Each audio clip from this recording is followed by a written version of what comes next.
All right, so stepping into part two.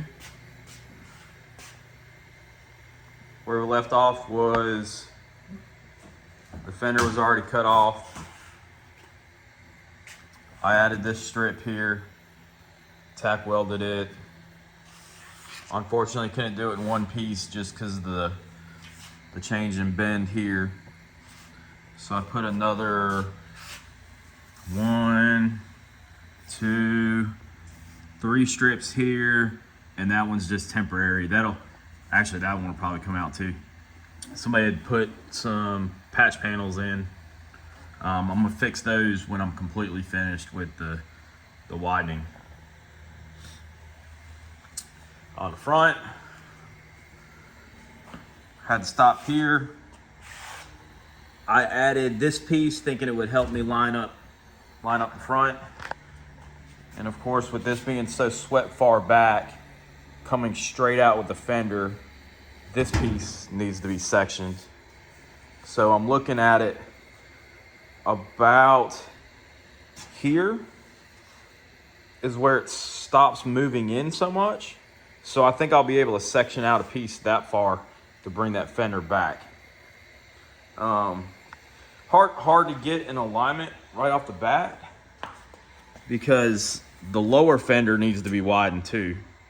So I think I'm gonna start by coming in right about here, and I'll widen that fender, tack it up, then cut this piece, section it, move it back, and we'll see how all my gaps are. I have a feeling that this isn't gonna come back together where I left it, so we'll fix it. And then at that point, it's grinding all these tacks. I think I'll weld out as much as I can on the truck. Take the fender off the truck, rework that lower patch, finish welding it, dress up the insides, and probably coat the insides with that lizard material. I used it on the inner fender wells, and I feel like it helped with some noise. So probably do that. So, all right, first I'm gonna get started with that lower fender.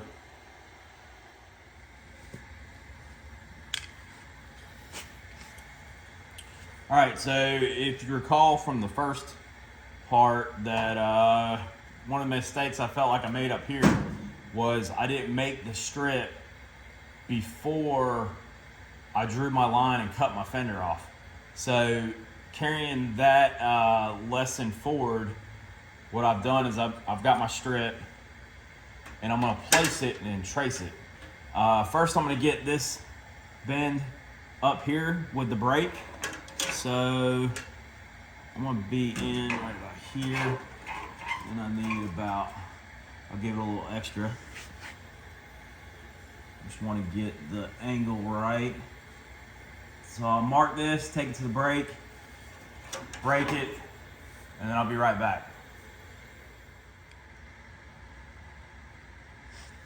All right, I've got the brake in the piece. We'll set it in here. There's a hole right here, a mountain hole. I'm gonna stay away from it.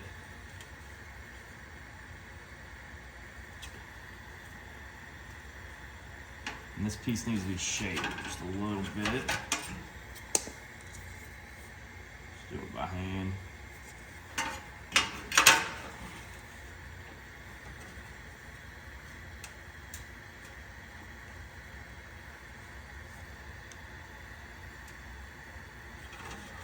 Maybe a little bit on the bottom.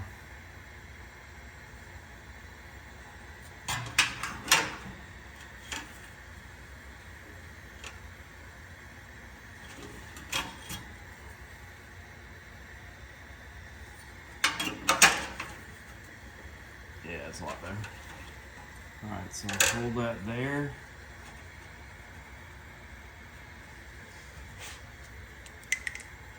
Get my line.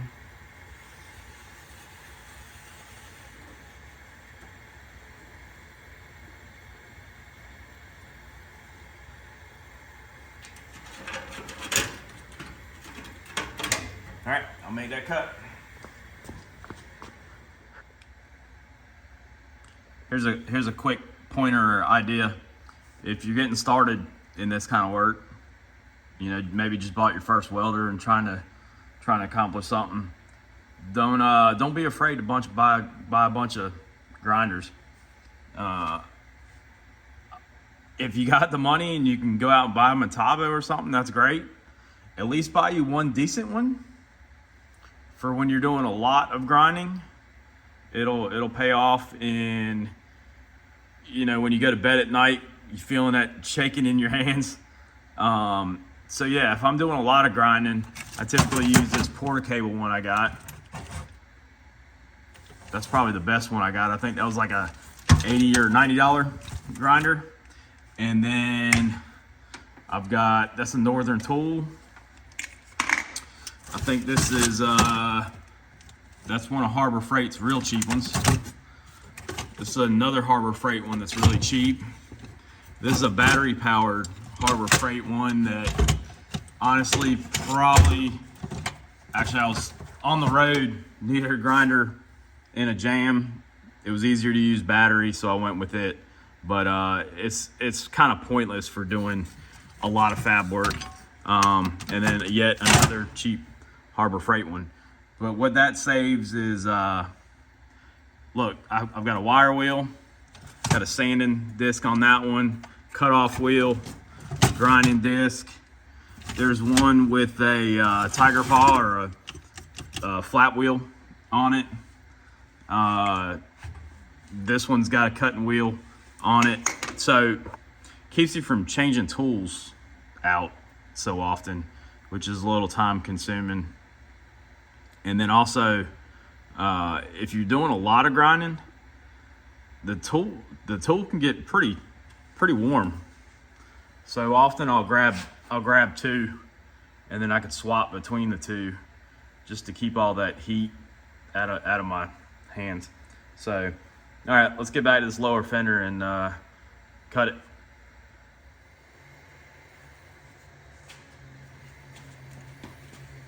All right, I'm gonna cut as much as I can with the cut-off wheel, and then we'll change to the saw to cut what I can't reach to.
Alright, so now for this little reciprocating air saw. I like air tools. Air tools don't build up so much heat. They're a little quieter most of the time. They don't seem like they're a lot smoother. This is just a Harbor Freight one. I've got a love-hate relationship with this tool. It's had some issues. I've lost, all the screws have vibrated out of the thing. So if you get a new one, check them screws frequently. That's the screw you gotta take out to replace the blades. The Harbor Freight blades, and really, honestly, anything consumable at Harbor Freight is better to just understand that it's not gonna last long. So I go off of Amazon, I buy the better rated blades, and they seem to work just fine. actually just went on Amazon the other day and picked me up a new one, somewhat brand name, the Astro brand. So I'm looking forward to getting it and just seeing if it's a little bit more powerful. This one tends to get jammed up quite often, so it's like you've almost got to be ready to be off the trigger and then back on the trigger to get it, to keep it from jamming. I have used just some general lubricant on the blades and stuff. That'll help. And then really it goes through blades pretty quick. So when the blade gets dull, I usually, instead of just changing it, I usually try to fight it for a little while and get some more life out of the blades. That's just me being cheap. So try to get this bottom corner cut, and then we'll transition to the top and try to get this fender removed.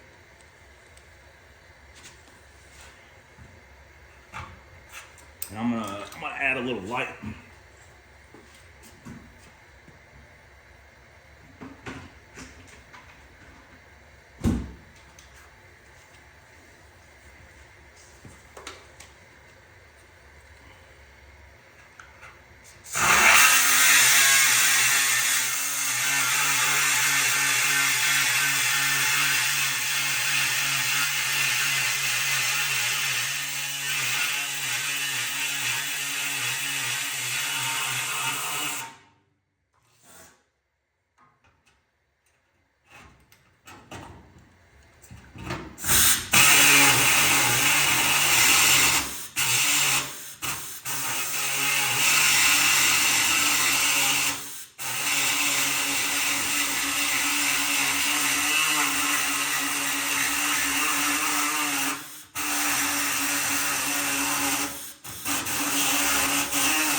Jam on me like 37 times.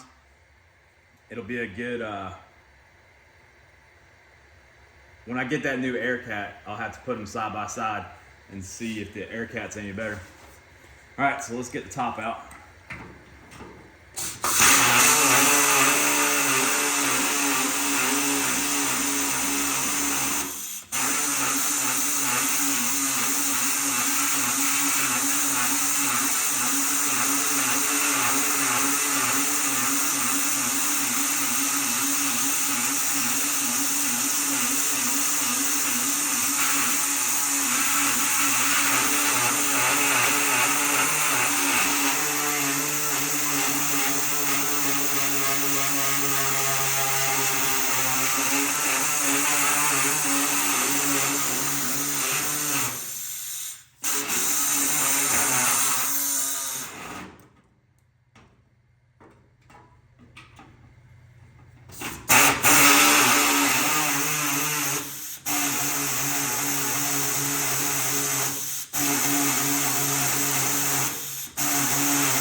Fender's cut.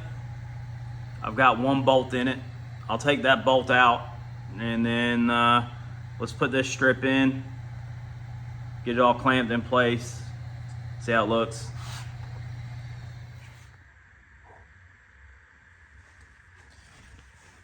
All right, so I took the row log disc and I cleaned the paint off our lower fender. I clamped this piece in. I disconnected the battery because I don't like to weld with the battery hooked up, because I've fried some electronics with that and battery chargers. So yeah, I just disconnect battery when I do that. So I'm gonna tack it in with the MIG.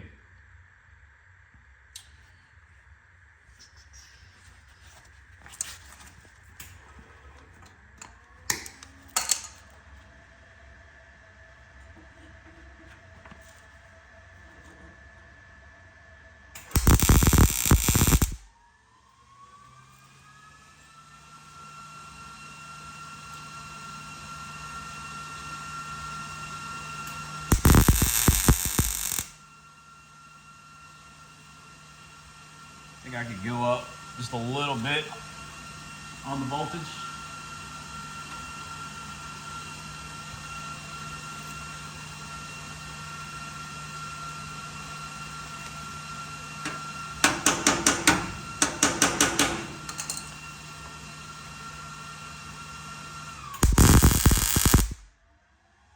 Yeah, that's a little better. Now too much.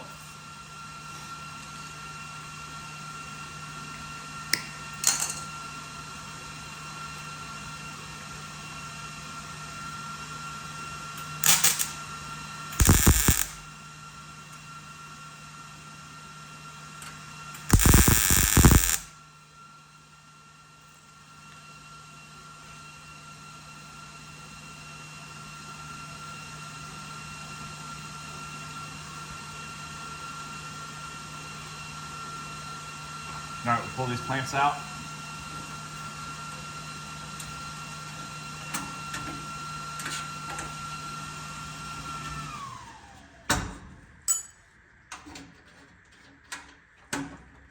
See how tight that one is? That one's tight too. That one's not bad. The gap got a little wide at the bottom.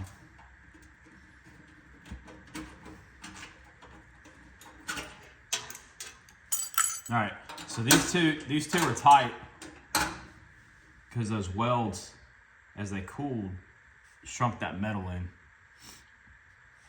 What happens too when that happens is you get waves in there too. That's why you got to hammer your welds when you're done. But to get these out, you can grab a pair of pliers and pull and pry and do all sorts of stuff. But when you do that, you're bending that metal. So the best thing for you to do, just hammer and dolly those tacks, and those clamps will come right back out.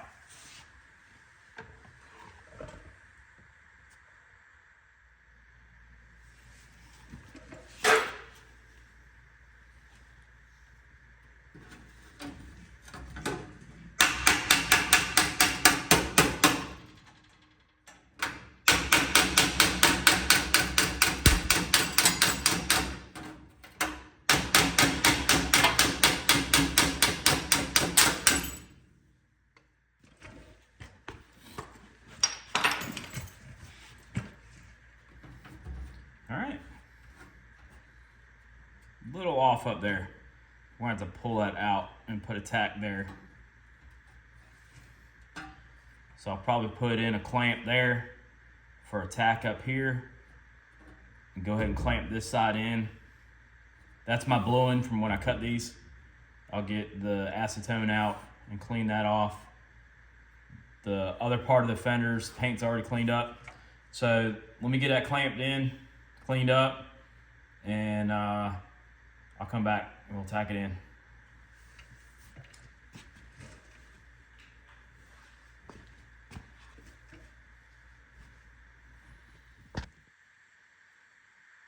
All right, so that was a little bit of a challenge.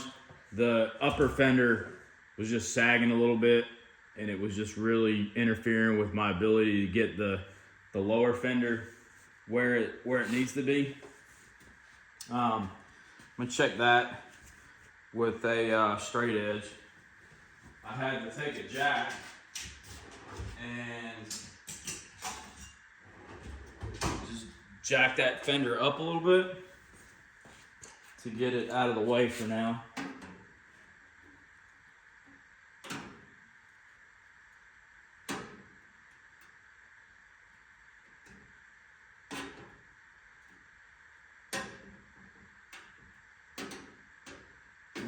Off right there. Not too bad.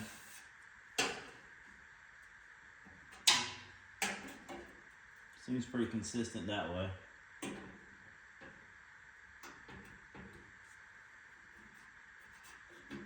Not bad. All right, so we'll tack those in. Get those clamps out. And then I don't know, what's next? Just kind of getting it set. where we want and figuring out how to cut that.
All right, we'll hammer those, get those clamps out, and move on to cutting the upper fender.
All right, let me get a bit of this mess cleaned up and we'll look at cutting that.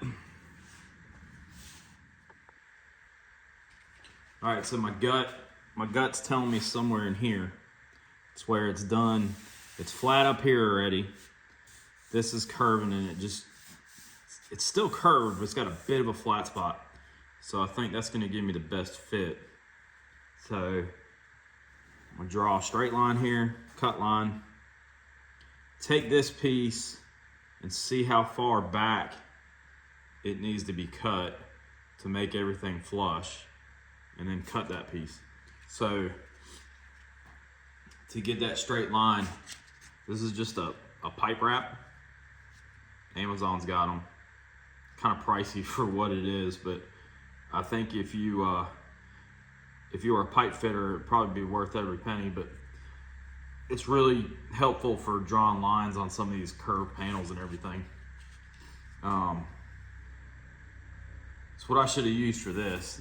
That I actually used a string and a magnet. It didn't come out straight. So I'm trying to get a straight line here. So I'm thinking about right here. Square it up. I'll hold this in place with magnets. Kind of got a love-hate relationship with magnets and fab work. It sure does make a mess when all your metal dust is sticking to the magnets, but it helps.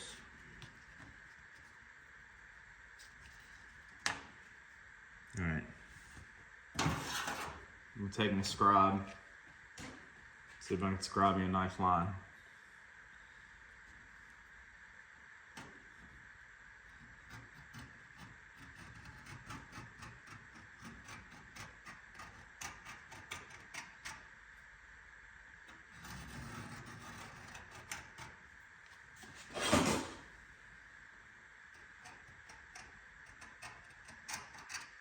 I should have used this scribe on that lower panel. That wasn't the best. That wasn't the best line. My gap came out a little wider than it probably should have.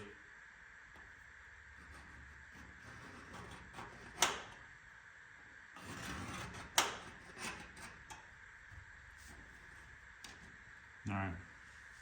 One thing I didn't check. Make sure nothing's in the way back here. And it's not. That support is more in here. All right, let's cut it.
We'll cut the tacks and the rest with the air saw.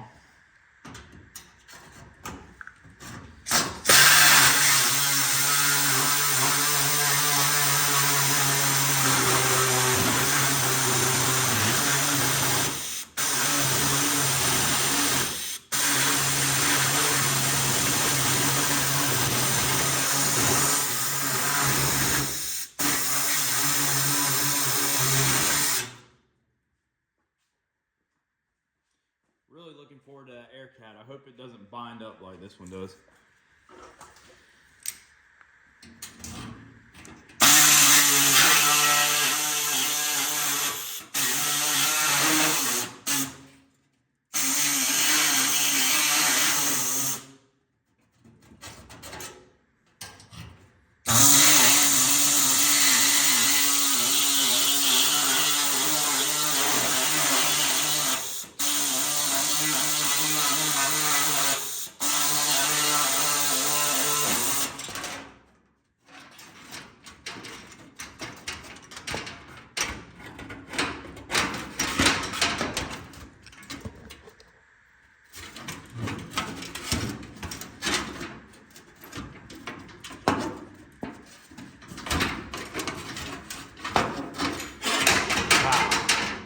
The struggle is real.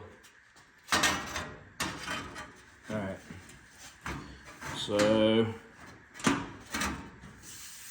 something like that. I'm gonna have to make clearance there.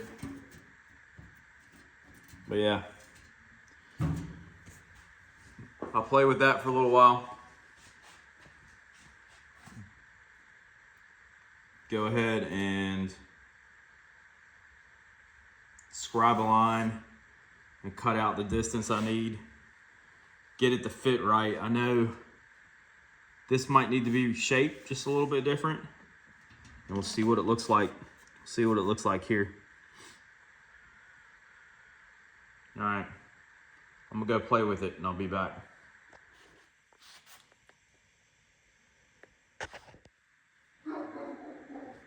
All right, so we've got it, this seam I've got clecoed in, the clamp style. Then I've got my butt weld clamp in there. The shape's pretty close.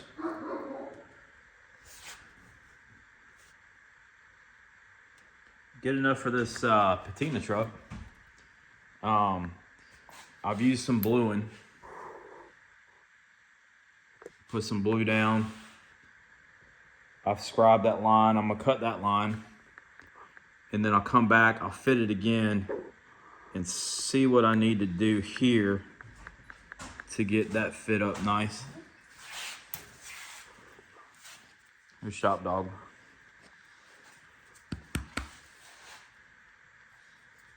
All right, let me pull this thing off and get that cut. All right. Kind of hit a wall. Maybe it's the Alice in Chains music. Hey, Alexa, stop. All right. Yeah. So, it's beer time. So, I cut about 3/4 of an inch, pulled that panel back. The shape came out decent, but it's like the shape of it this way was great, but now looking here, I've got a low spot. And it gets worse the higher you go up. But if you watched my first video, you knew that I had this low spot right here somewhere. Right there. So I have that low spot right there. So, yeah, I don't know. My only thought is, you know, if you look at this fender, and all I've done is brought it out, right? This top part is almost higher now back here. So I think what I got going on is when I made this patch, I think I forced this up and bound it up a little bit. So I think I'm gonna come in here somewhere, cut this out, and just keep bringing it down until I get that match. Right here,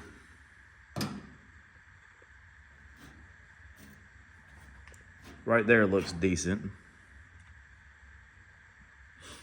A little bit of a low spot. I need to work on that first probably. And then trying to get this shape right. That looks close to it.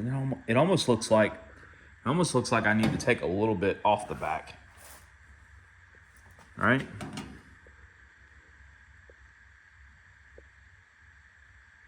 No, because that needs to be a curve. That needs to be a curve right there. Okay.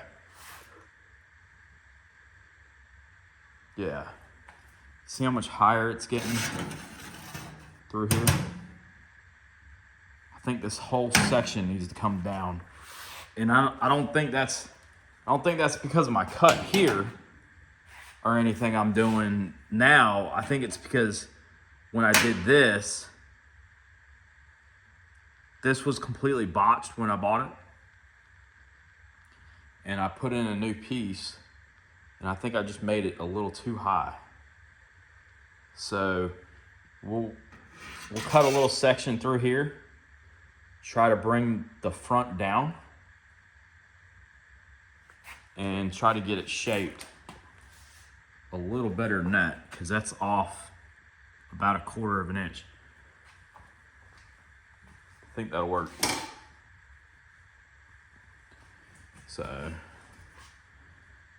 but all in all, it's starting to show its shape, and I'm liking it.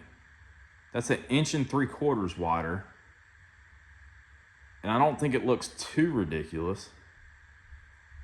It's definitely going to give me the opportunity to run whatever wheels I want, but if you know me, it's Detroit steel wheels for me. What I would like to do is get another set of Detroit steel wheel and add a little bit of lip onto them, much like the rears. So I'm excited. If you're wondering why my garage looks so small today, I got the 280Z in here. A friend of mine's putting floor pans in. I've got a little bit of a video going. Hopefully get that out soon. But I got to get the daily driver back on the road, so. All right. I'll sit back, think about this a little bit, and probably do a little bit more cutting, and I'll get back with you on what works. All right, so here's the thought process. You know, I'm like 1/4 inch high there, and it goes back to being somewhat flat back there. And the same shows true when you hold a flat edge this way. So I'm gonna cut the tacks out here. I'm gonna take this 1/4 inch out here, and then it fades to back that way, in hopes that it'll lay that forward. I think what it's gonna take though, no, that should work. I don't know. I'm just hoping it doesn't pull my gap apart back there, because I already made that cut. Let me cut it, we'll see what happens. All right, so I've cut it out there like I said I was gonna do. I think that's definitely the solution. Just the panel sitting relaxed has got that back flush, and then it's also flattened out. It's flattened out here. So I think that was it. I am going to have to basically remove this whole piece, which it's really the only thing's holding it in now is a couple of these Clecos. So I'll remove that whole piece and reshape it. I think what I'll do is I'll go ahead and tack here. I'll tack there. I'll get this fitted up. I'll tack that, and then rework that piece. All right, let me get this cleaned up, tacked, and I'll be back. All right, here's a mistake. The gap's a little wide. I should have recognized that. Well, what was I welding before this? But this, you know, practically brand new sheet metal down here that still had its original thickness. Then I moved up to here with the same exact settings in a fairly moderate gap. I think those are 1/16 of an inch. But didn't change my settings and burned right through it. So just pay attention to what you're doing. All right, we can go back and fix that and get this tacked in. All right, so now I've got it tacked here. I pulled out my clamps, but look at what's happened here. See how that panel now won't fit together?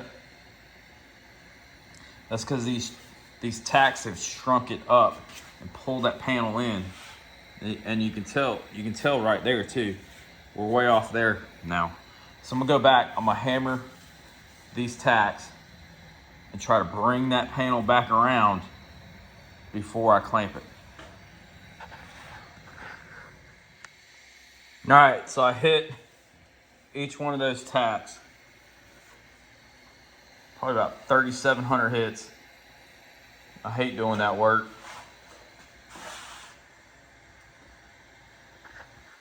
Back in my younger years, I dislocated that thumb. I broke that hand. So I just hate hammering dolly work. But so what's that done? It's brought that panel out. So now I have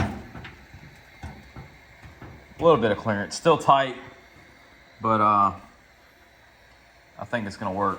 And then see how much better that looks. So we got it back out. So I'm gonna get this clamped up and tacked, and then we'll move on down to here. I've taken this piece out. I'll have to rework it.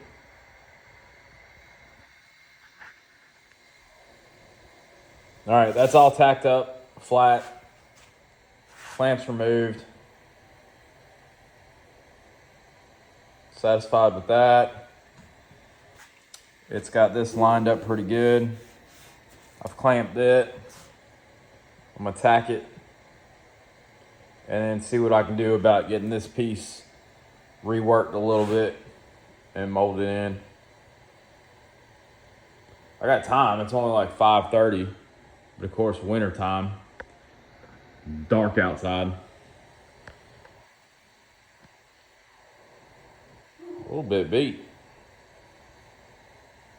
We'll see how much further I get. All right, that's tacked in. I reshaped this with the shrinker stretcher. Got it a lot better through here. But man, we got quite the gap. I probably should start over, replace that piece. I mean, that's a 1/4 inch maybe. But with it being in that curve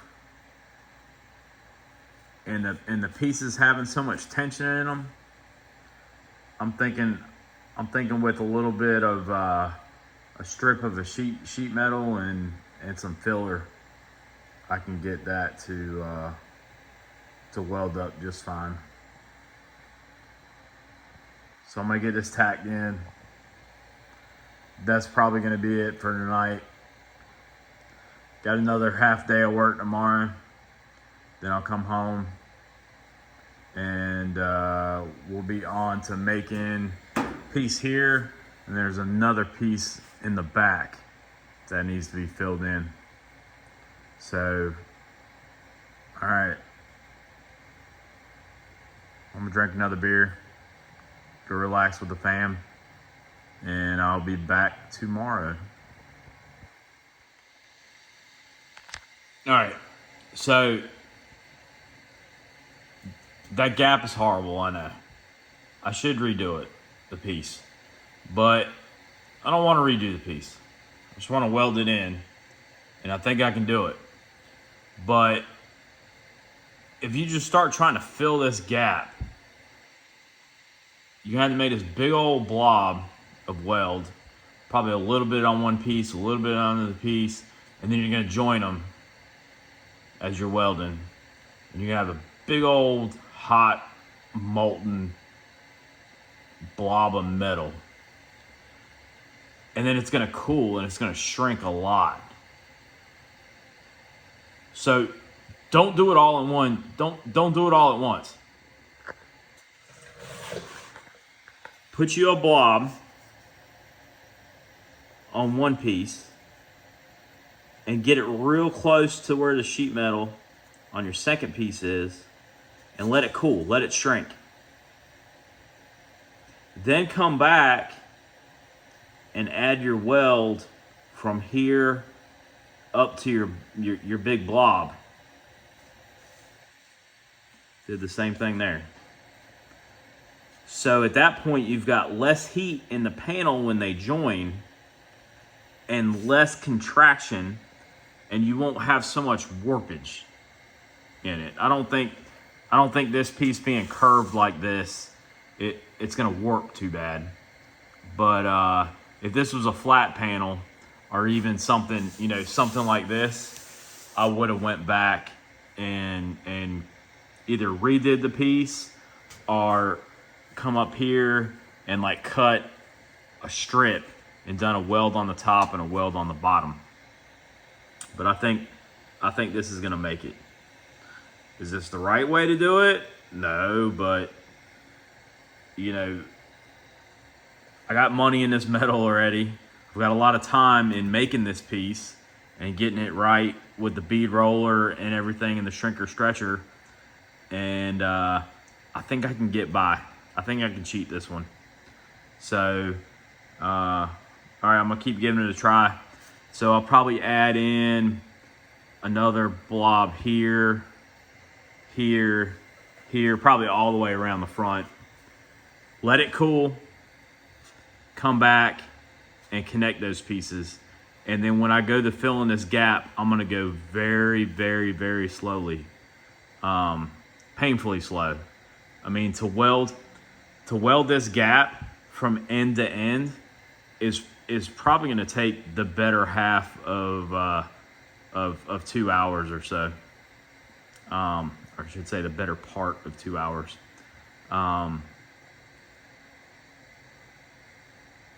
Yeah, so we'll go ahead and get it tacked up. And this is kind of my daily driver. I like to drive it every day. So I'm gonna get it in a position where I can drive it to work tomorrow, come home, and at that point, we'll have that to do, and the one in the rear.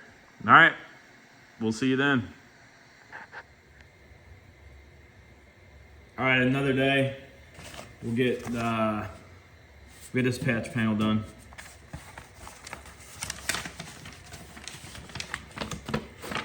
Just gonna cut a piece of this brown paper a little bit bigger than the hole.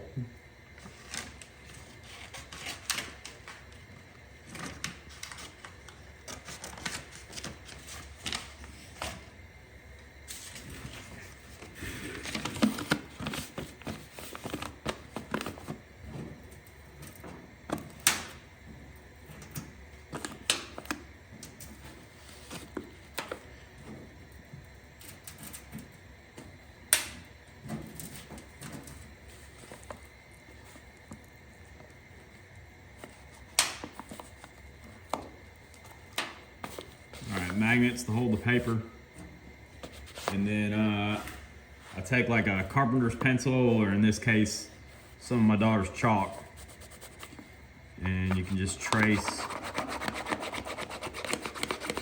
the outline.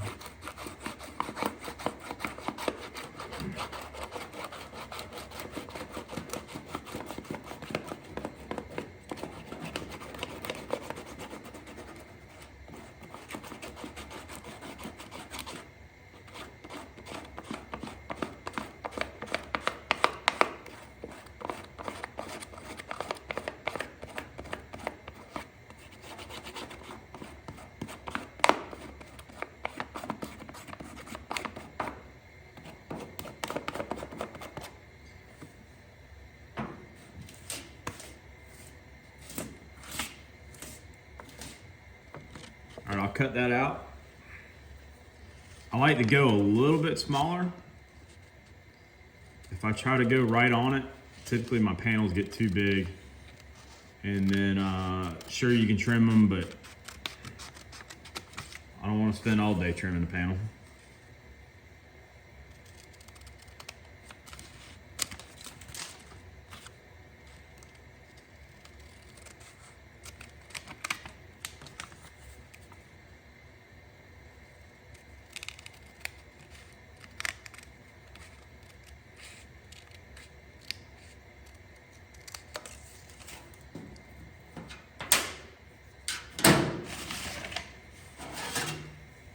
Next, I'll take a scrap piece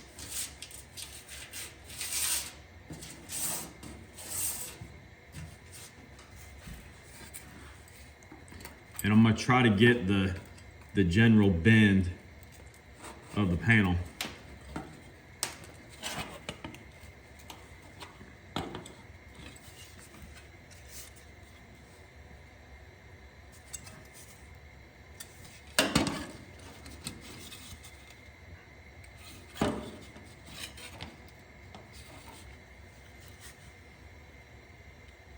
Use my knee.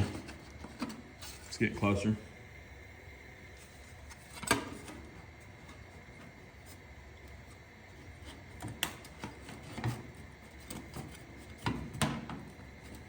That's about it when you lay it that way. Not that way, this way.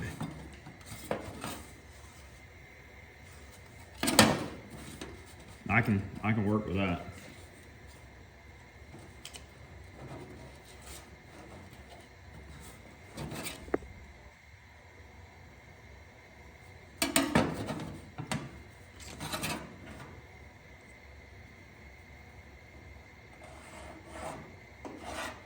Can't see through this panel, so I'm just going to mark it so I can get as close as possible.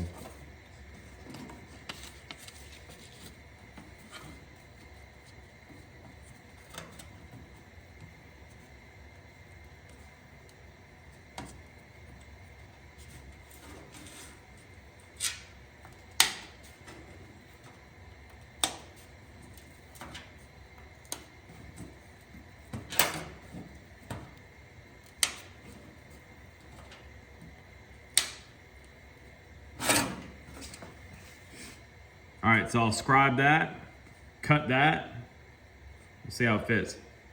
So we've got it cut.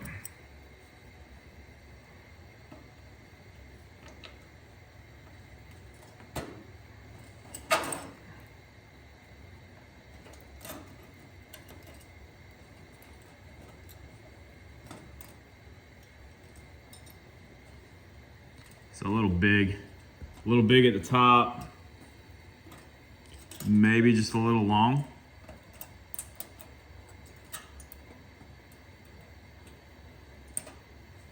So I'm gonna take the roll-lock disc. I'll shave a little bit there, maybe a little bit right there.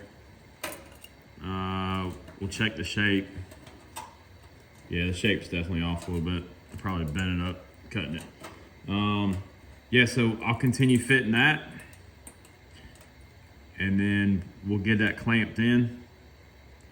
Now that I've got all these pieces, it's gonna be hard to use those butt clamps. I might use magnets for this one. All right, let me get this cleaned up. All right, pieces fitted, cleaned up. Use my magnets.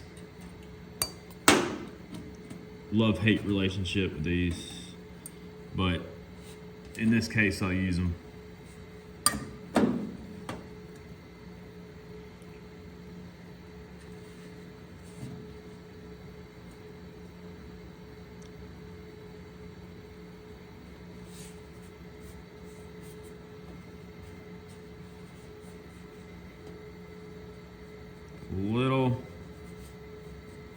Little high there. In there.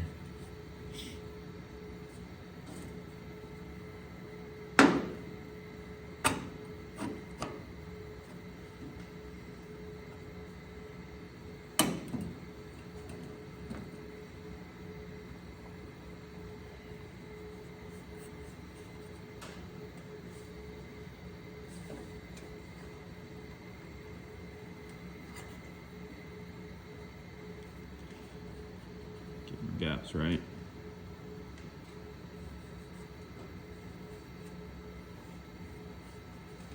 Not perfect, but close.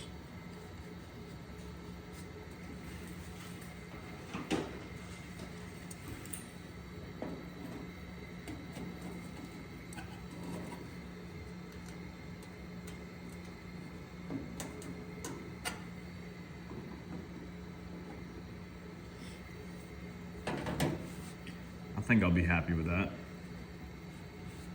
All right, let's get that tack in. Let me get the welder set up and I'll be back. All right, so I've got the battery disconnected. Ground clamp is on. Gas is on. If you want to know, I've got, this is 18 gauge. I've got a Miller-Matic 211, 30 thousandths wire, and I'm on a voltage of 3 and 30 inches on the wire speed. Typically, if I've got a joint that's really tight, I'll shoot just about straight on. If I've got a bigger gap, I'll try to bridge it a little bit sideways to get heat into both sides of the panel at the same time.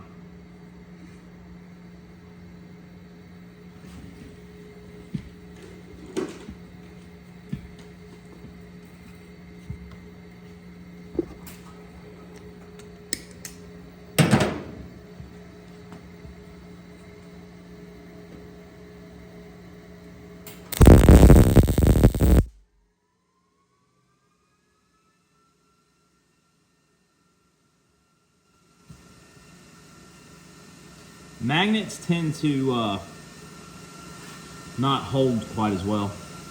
You can see that's already sunk down a little bit.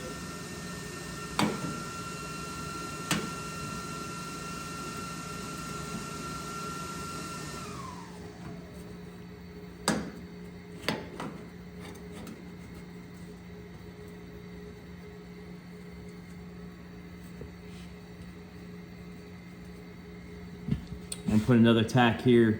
I'm gonna get something to pick that up.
Better.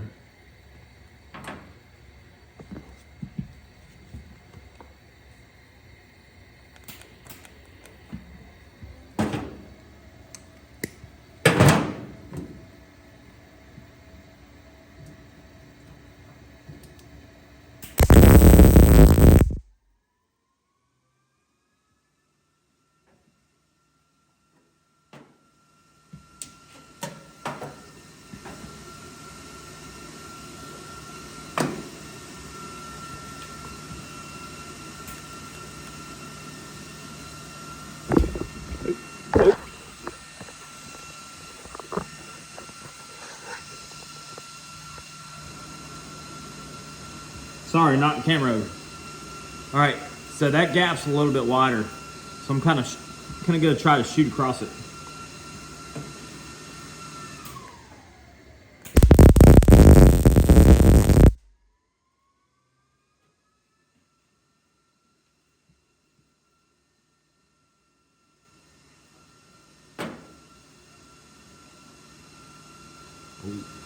That panel's a little high there. So we'll tap that down.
So I shot that wire straight in that gap, came at it a little bit of an angle, and bridged the two.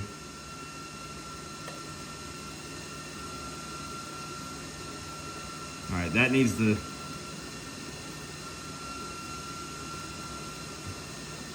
really, I think this panel's just a touch low. This one is a touch high.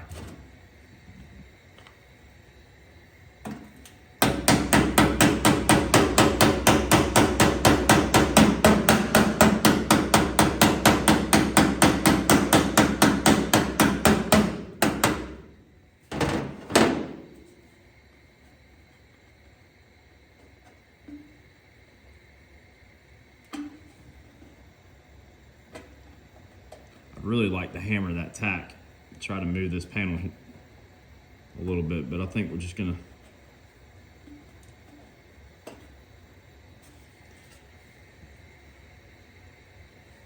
yeah, I'm gonna hammer that tack. Let me see if I can reach up under here.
It's hard to reach that tack.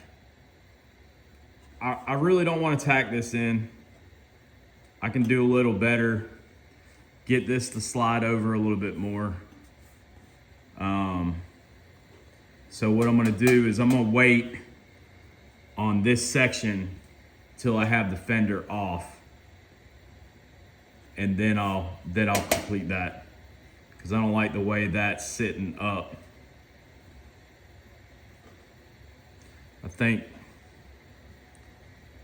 when I did this tack, it just contracted it, and you could see how tight the line got.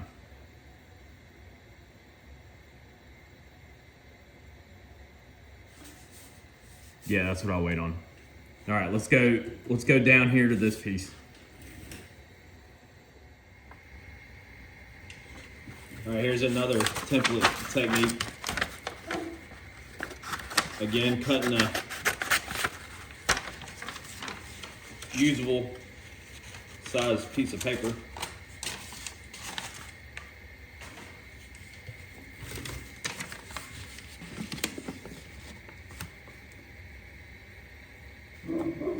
Magnets.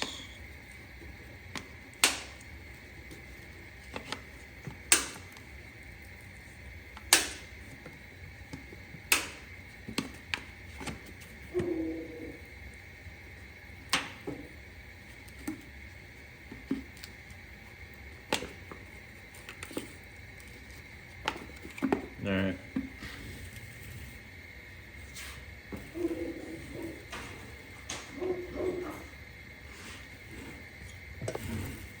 Take your hammer, and if you just tap,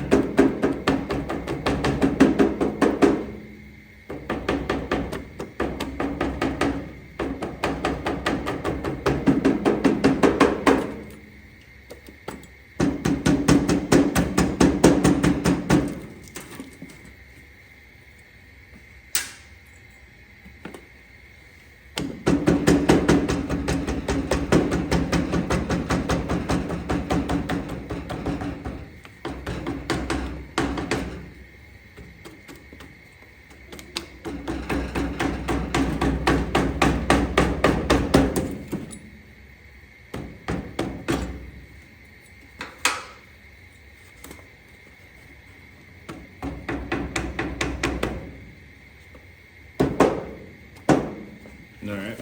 We won't be able to get the bottom because remember that bottom's the rounded edge of that fender, so I'm not going to try to hammer that.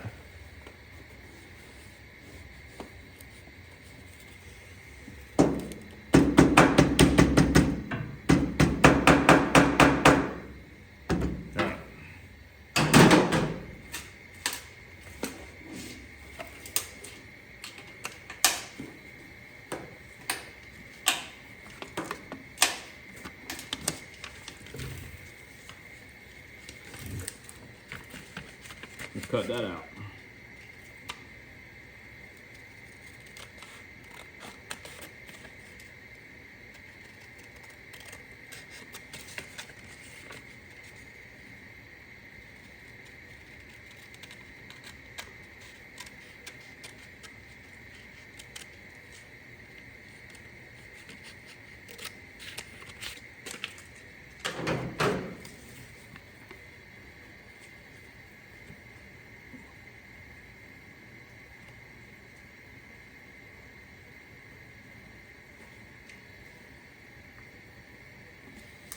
Get a pencil.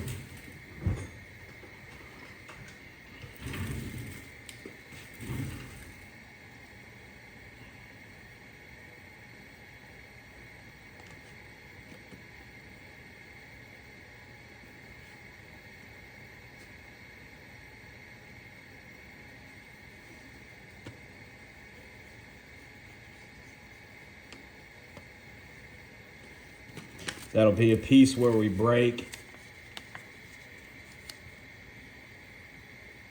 And that'll become part of the flange where the upper fender meets the lower fender.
Yeah, it's gonna get us close enough. All right, we'll put that on a piece of metal, trace it out, cut it, break that edge, get it cleaned up, and we'll try fitting it.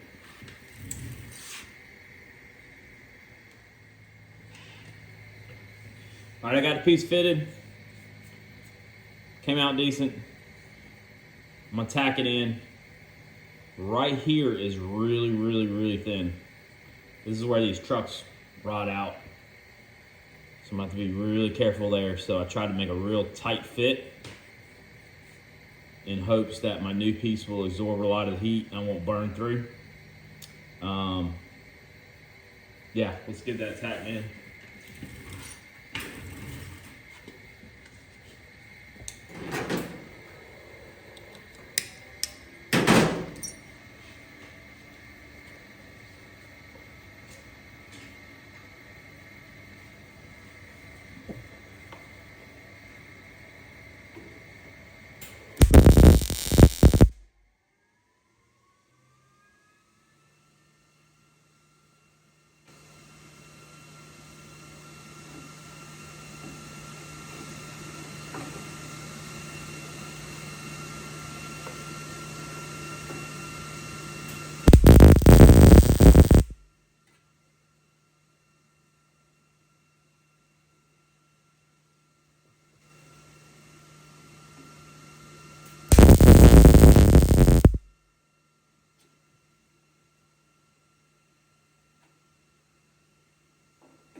Ooh, that was a little hot still. That's hot too.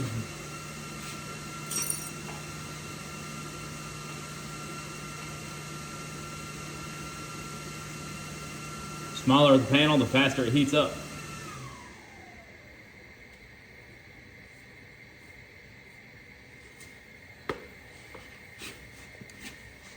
All right, I'm gonna try to direct my heat into this panel.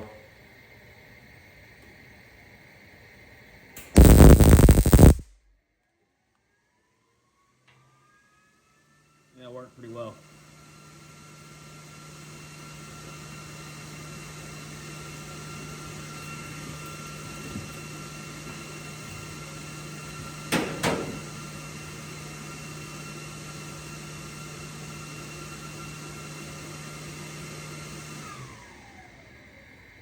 It's kind of ugly. I've got what, 1, 2, 3, 4, 5, 6, 7, 8 pieces holding this together now. But now it's starting to be shaped. Definitely not disappointed. All right, so one more patch panel on the back.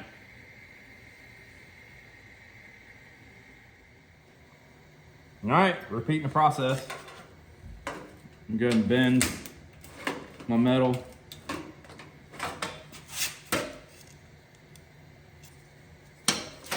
Get it generally shaped.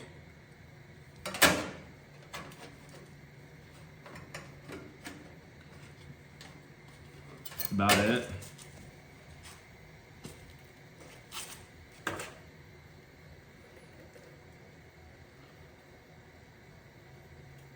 I like using layout die. Just gives me a nice scribe line. I get a nice cut. I don't have to spend so much time fitting. Let that dry.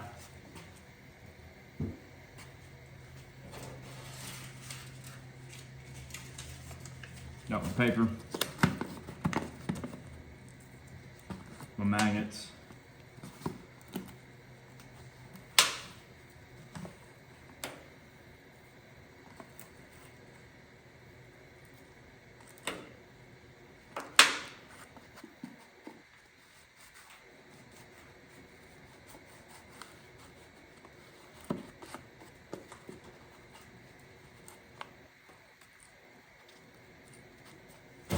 This time I'll use a pencil.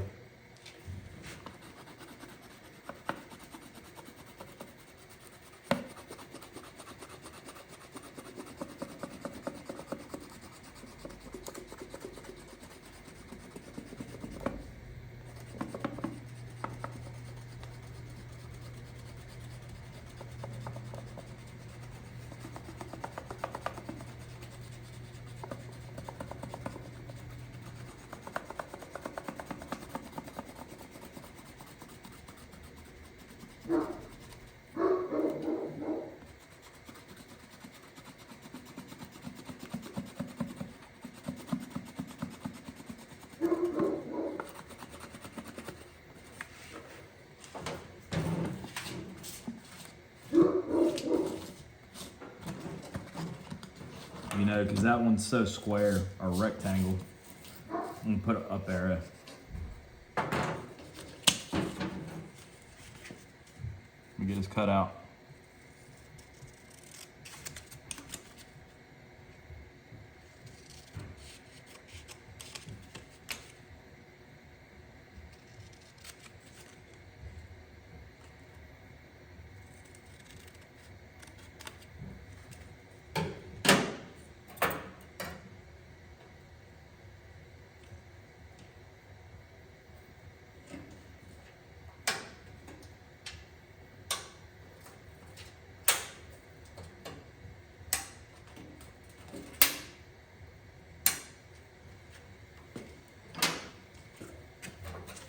I won't have to cut much off the sides.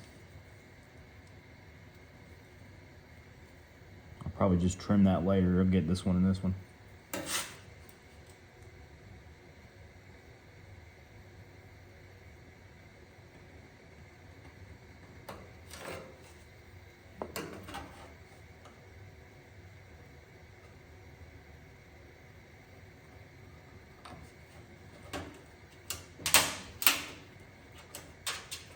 Don't forget to transfer your up.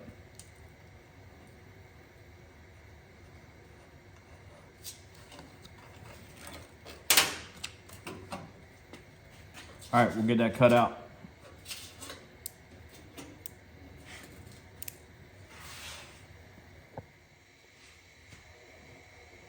All right, so I got that fitted. Tack it in.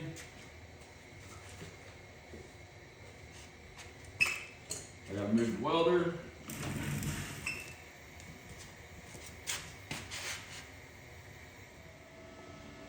All right, the welder is moved.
All right, so that's gonna be it. That's gonna be it for all the tacking. I do have that one piece down there. Gotta take care of all that.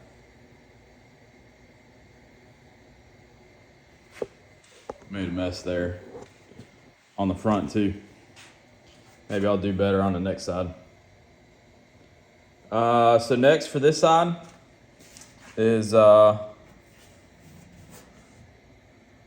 probably get this thing back up on the lift to get it to a comfortable height and hammer some of these tacks down to get that shape back. Because remember, right here is all a little low. So I need to get that up. And I don't know, I might take it to the, I've got a small planishing hammer, you know, a floor mount one. That might help. English wheel might help stretch the metal back. I think it's just through this whole area, it's just taking like a shortcut. And you can see it. It just looks flat. And then after that, I'll start welding this out. I probably won't video that. It's gonna be pretty boring. But yeah, these were all MIGs. I'm gonna TIG. I'll TIG the rest. It's good practice. And then TIG welds, you know, you're controlling your heat, controlling your filler. It doesn't warp as much. The grinding and metal finishing is a lot easier, so I'll TIG it.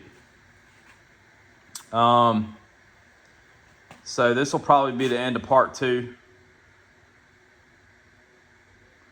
Part 3, I'll probably have it metal finished, and we'll go through it and take a look at it.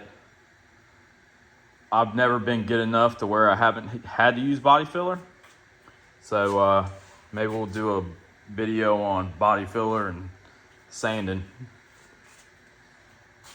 After that, maybe a video on how I'm gonna get this paint back to match. This is a patina truck. So it was originally black. I don't know if this gray primer is original. But yeah, I want to get that look back. So that's gonna be an interesting task. It'll be a while.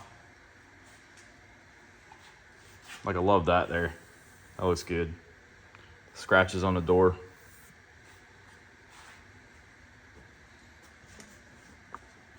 These rear fenders are probably my favorite. It's got so much going on right there.